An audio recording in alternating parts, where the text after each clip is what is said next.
یه رمان تاریخی در مورد یه دوره تاریخی خیلی مهم و یه اتفاق تاریخی خیلی مهم. سال 1332 ملی شدن صنعت نفت و پر از اتفاقات مختلف و ماجراهای مختلف که هم میشه گفت یه رمان عشقیه، هم یه رمان سیاسی، هم یه رمان اجتماعی و از همه مهمتر یه رمانیه در مورد روابط انسان‌ها که خیلی صادقانه بیان شده. رمان همسایه‌ها، اولی کتاب احمد محمود.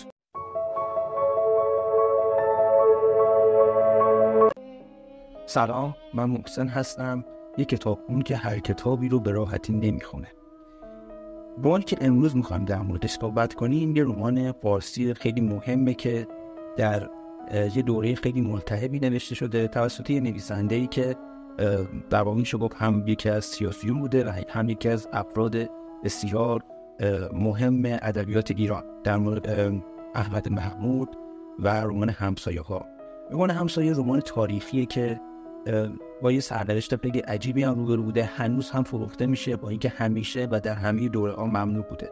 این رمان ابتدا اسمش قرار بوده عقده باشه و خب خیلی خوب بود که خیلی خوبه که عوض کردیم اسم رو و اسمش تغییر کرد به همسایه‌ها. رمان در قبل از انقلاب که چاپ شده با کلی سانسور روبرو شده و اصلا اجازه چاپ نگرفته و بعد از انقلاب هم یک دوره خیلی کوتاهی در دوره‌های مثلا سال‌های 58 تا 59 که خیلی فضا آزادتر بوده چاپ میشه و بعدش به دلایل دیگه با سانسور روبرو میشه و در واقع ممنوع چاپ میشه. خود احمد محمود میگه که من رمان همسایه‌ها رو قبل از انقلاب نتونستم چاپ کنم چون میگفتن که یه رمان سیاسیه و نباید چاپ بشه و یه جورایی نزدیکی داره به حزب توده و بعد از انقلاب هم میگفتن که یک رمان مستهجنه و با توجه به حال شرایطی که در اون موقع وجود داره و هنوز هم وجود داره این گونه از رمان‌ها اجازه چاپ ندارد. حالا این چیه که در واقع اینقدر افکار مختلف پشتشه؟ نه این ور در واقع انقلاب اجازه چاپ داشته، نه اون ور اجازه چاپ داشته. در واقع میشه گفتش که خود احمد محمود خیلی جالب‌تر و دقیق‌تر دلیل رو میگه. احمد محمود میگه نویسنده نمیتواند رو بگوید. اینو توی مستندی که در واقع ساخته شده. توی همین داستان هم ما میتونیم این رو ببینیم که احمد محمود توی همین به همسایه‌ها حتی یک کلمه هم به نظر نمیاد که حرف غلط و غیر واقعی از زبان نویسنده داره بیان میشه و این رو خیلی خوب میشه توی این کار هم دید. احمد محمود خودش زندگی خیلی پرماجرایی داشته که به نظر میاد این موضوعات بهش کمک کرده که این رمان رو هم اینقدر دقیق و درست نویسه. زندانی شده و توی حزب‌های سیاسی فعالیت می‌کرده، تو حزب توده فعالیت می‌کرده و دوران انتخابی رو در اهواز گذرونده در دوره‌هایی که برخلاف سیاسی بوده و حالا میاد در مورد یک دوره سیاسی که خیلی مهمه، یعنی سال‌های 32 و اون اتفاقاتی که تو کودتا میفته و بعد ملی شدن صنعت نفت قبل‌ترش یک برهه‌ای از تاریخ میاد اونجا برای ما نشون میده به یه شکلی که خیلی ما نمی‌تونیم این رمان تاریخی میگه که اشتباهی که میشه اینه که همسایه‌ها به عنوان یک رمان تاریخی در نظر میگیرن، در صورتی که اصلا اینطور نیست. همسایه‌ها به نظر من بیشتر یک رمانی از روابط انسان‌ها و خیلی اونجوری نیستش که فکر کنیم با خوندنش میتونیم دقیق، کامل و به صورت جزئی همه اتفاقات اون سال رو تجربه کنیم. مثل هر رمان دیگه، مثل هر داستان دیگه و قصه دیگه توی این رمان هم ما یک زاویه دیدهایی داریم که از زاویه دیدهای مردمان اون زمان در واقع میتونیم این حادثه تاریخی و این اتفاقات تاریخی رو ببینیم. ما یک کاراکتری داریم توی داستان به اسم خالد که یک روندی رو در بلوغ نوجوانی جلو میبره و بعد بزرگتر میشه، تغییر میکنه و به یک مبارز تبدیل میشه و حول ماجراهایی که برای او و خانواده‌اش پیش میاد در این دوره از تاریخ میشه رمان همسایه. این رمان هم قبل از انقلاب و هم بعد از انقلاب با سانسور روبرو شد. اما نکته مهم اینجاست که دوره‌ای که چاپ میشه در واقع سال‌های 58 و اولین بار انتشارات امیر کبیر اون موقع چاپش میکنه، یک فروش خیلی بالایی داره، یک فروش خیلی هیجانی. حدود 50,000 نسخه از این کتاب فروخته میشه و الان هم تعداد زیادی از این نسخه های کتاب دارن به صورت بیرقانه‌ای چاپ میشن و واقعا نمیشه گفت چه عددی از این کتاب فروخته شده چون هیچ آماری وجود نداره، اما میشه حدس زد که واقعا این کتاب به خونه های زیادی راه پیدا کرده و خیلی تونست نویسنده احمد محمود رو به عنوان یک چهره مهم ادبیات ایران معرفی کنه. رمان همسایه‌ها جزو رمان‌های خوب ایرانی به حساب میاد که واقعا ارزش خوندن داره و من هم سعی می‌کنم این گونه از رمان‌ها رو توی پیج با هم بخوانیم حتما معرفی کنم و تمام تلاشم همینه. یا ببینیم شاید اون داستان ایرانی خوب، رمان ایرانی خوب خیلی نداشته باشیم برای معرفی، اما واقعا اینطور نیست. خیلی از رمان‌های خوب و کتاب‌های خوب ایرانی وجود دارن که واقعا ارزش دارن و باید خونده بشن. این هم از اون رمان‌هاست. برای همین من ازتون خواهش می‌کنم که حتما این ویدیو رو بفرستید برای دوستانی که کتابخون هستن، دوستانی که حتی ممکنه با رمان‌های فارسی مشکل داشته باشن. در خوندن این رمان میتونه خیلی نظرشون رو عوض کنه، البته اگر به رمان‌های بلند علاقه داشته باشن. من همیشه سعی می‌کنم که کتاب‌هایی رو معرفی کنم که برید اون نسخه اصلیشو بخرید، چون به رمان همسایه‌ها باید توجه داشته باشید که حتما 503 صفحه باشه.